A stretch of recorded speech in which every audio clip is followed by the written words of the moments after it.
നിങ്ങളുടെ സ്ഥലത്തിന് അനുയോജ്യമായ വാഹനങ്ങൾ ഉപയോഗിച്ച് സുലഭമായ ജലലഭ്യത ഉറപ്പാക്കുന്നു. ISI നിലവാരമുള്ള പ്രമുഖ കമ്പനികളുടെ പൈപ്പുകൾ ഉപയോഗിച്ച് കുഴൽക്കിണറുകൾ. Teena borewells, Pandikkad, Perinthalmanna, Koppam. Welfare party Angadipuram panchayat committee നേതൃസംഗമം സംഘടിപ്പിച്ചു. തിരൂർക്കാട് അമത് ITIയിൽ വെച്ച് നടന്ന പരിപാടി ജില്ലാ സെക്രട്ടറി ഖാദർ അങ്ങാടിപ്പുറം ഉദ്ഘാടനം ചെയ്തു. സമാധാനപൂർണമായ ജീവിതം സാധ്യമാക്കുന്നതിന് BJP നേതൃത്വം നൽകുന്ന ഫാസിസ്റ്റ് മുന്നണിക്കെതിരായ നിലപാട് സ്വീകരിക്കണമെന്നും ഇന്ത്യ രാജ്യത്തെ 20 കോടിയിലേറെ വരുന്ന മുസ്ലിം ന്യൂനപക്ഷത്തെ അപരവൽക്കരിക്കാനുള്ള RSS പദ്ധതിയാണ് CAAയിലൂടെ BJP നടപ്പിൽ വരുത്തുന്നതെന്നും രാജ്യത്തെ ശിഥിലപ്പെടുത്തുന്ന ഈ നിയമം ഉടൻ പിൻവലിക്കണമെന്നും അദ്ദേഹം ആവശ്യപ്പെട്ടു.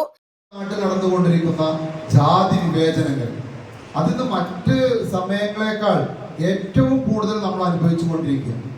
അതായത് നമ്മൾ ഇന്ന് നേരത്തെ നമ്മുടെ നാട്ടിൽ ഉണ്ടാകുന്നതിന് അപ്പുറമുള്ള വർണ്ണ ജാതി വിവേചനമാണ് നമ്മുടെ രാജ്യത്ത് നടന്നുകൊണ്ടിരിക്കുന്നത്. അതുകൊണ്ടാണ് അത് എന്താ പറയാ നമ്മുടെ എല്ലാവരെയും മനസ്സിനെ വേദനിപ്പിക്കുന്ന രൂപത്തിൽ നമുക്കൊരിക്കലും നമുക്ക് ഈ കേരളത്തിൽ നിന്നും അങ്ങനെ ഒരു ശബ്ദം എങ്ങനെ ഒരാൾക്ക് പുറത്തു പറയാൻ കഴിയുന്നു എന്നുള്ളതാണ് നമ്മൾ മനസ്സിലാക്കേണ്ടത്. ഒരുപക്ഷെ കുറെ കാലങ്ങൾക്ക് മുമ്പ് ഈ രാജ്യത്ത് നമ്മുടെ സംസ്ഥാനത്തും ഒക്കെ നമുക്ക് കേട്ടുകേൾവേ ഉണ്ടായിരുന്നുള്ളൂ. ഒരു കറുത്തവനാണെങ്കിൽ ആ കറുത്തവന്റെ മുഖത്ത് നോക്കിയിട്ട് ആ സ്വന്തം അമ്മ പോലും ലജ്ജിച്ചു പോകും.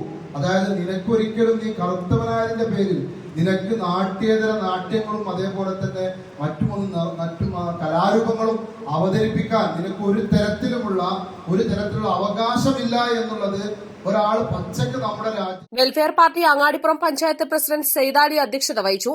മങ്കട മണ്ഡലം vice president Jamal Koottil, party panchayat secretary Shihab, panchayat അംഗം സ്വാലിഹ നൌഷാദ്, FITU ജില്ലാ secretary Fazal Thirurkkad, Zakir Aripra, Naseem Mamadari, Ashiq Chatholi, fraternity movement ജില്ലാ സെക്രട്ടേറിയറ്റ് അംഗം Sujith Angadipuram, women's justice movement മണ്ഡലം convener Sabira Hussain, fraternity movement മണ്ഡലം പ്രസിഡന്റ് സെക്രട്ടറി അഷ്ഫാഖ് തുടങ്ങിയവർ പ്രസംഗിച്ചു. East Live, Perinthalmanna.